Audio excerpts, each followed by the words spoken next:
Hi everyone, I'm Emily Havard and this is my presentation about national standards in education. In this presentation we will be discussing national standards and how they were created. We will also be discussing the pros and cons of these standards, and we'll discuss my own state's decision to use these standards and implement Common Core.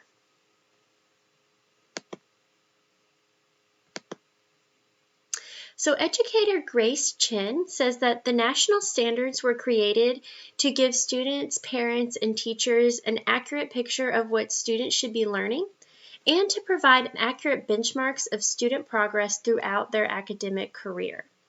So instead of teaching aimlessly with no real goal in mind, national standards can be used as a tool to help guide educators. So not only do they let teachers know exactly what their students should be learning, but they also give educators a way to assess their students and to easily track their academic growth. So national standards were also created to ensure that all students can graduate from high school with the skills and knowledge necessary to succeed in college, career, and life, regardless of where they live.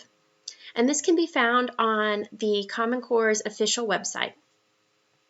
So without any sort of expectation or standard, it can be difficult for schools to keep themselves accountable. They might even want to take the easy way out when it comes to education instead of pushing themselves to provide their students with all of the important information that they need to know. There are some positive and negatives when it comes to using national standards.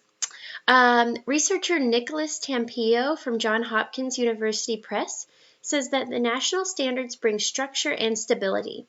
They create an education system that runs more smoothly and efficiently. National standards provide a level playing field for all students. Our country is large, so when there's nothing set in place to ensure some type of consistency, academic achievement can become broken and disjointed.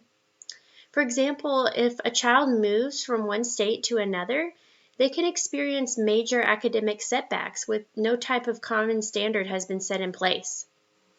Tampio even says that national standards can help prepare students to participate in the global economy, and they can help students participate in our democratic society.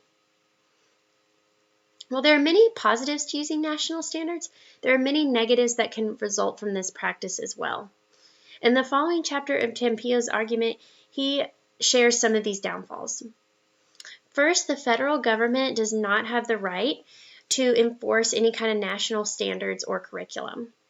Nowhere in our Constitution or in our Bill of Rights is anyone entitled to a federal education, so therefore the decisions regarding education fall to the states. Another reason why national standards are not ideal is the fact that it decreases parental and community participation. What I mean by this is that when the government becomes overly involved in education and parents want to be involved themselves, but it really doesn't make a difference.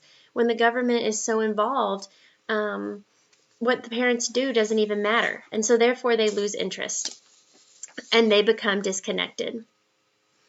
Another negative of using national standards is that it decreases creativity and the entrepreneurial spirit of students.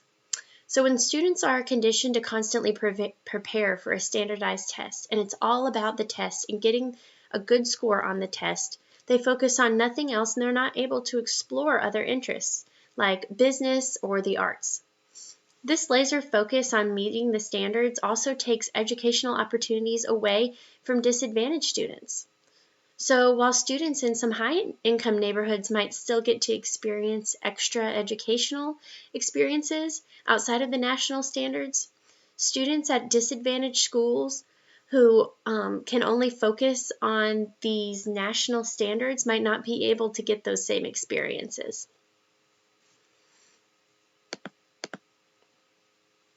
So in 2010, the Alabama Board of Education adopted the Common Core state standards and incorporated them into Alabama's courses of study. I got my teaching degree in Tennessee, but I moved to Alabama and began teaching here in 2019. And the people of Alabama have a very strong sense of independence. They do not appreciate the government telling them what to do, And so in 2013, state education officials rescinded this agreement that they had with the national group behind Common Core, and a system was set in place where the English and math standards were reviewed on a yearly basis, and they were updated based on the needs of the state. So eventually the Alabama College and Career Readiness Standards came into being, and they have been used in our state ever since. Alabama's College and Career Ready standards do not require any tests. This allows educators to spend more time teaching and less time testing. Students have the potential to learn so much more information when they're not consumed with this test prep and practice. But while Alabama schools are not required to give standardized tests, most of them continue to give the tests anyway because they do provide good insight into what certain schools and teachers are doing well and what they could be doing better. So my school, for example, we require our students to participate in the SATs each spring. This helps our administration see patterns with our teachers and our students. Like if one first grade teacher's class is consistently receiving lower reading scores than the other first grade class, our principal might take a closer look and try to determine what's causing this difference.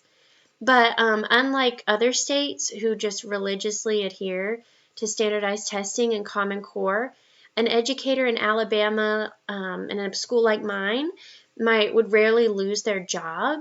And what would probably happen is first the principal would come talk with them and they would try to figure out how to solve this problem.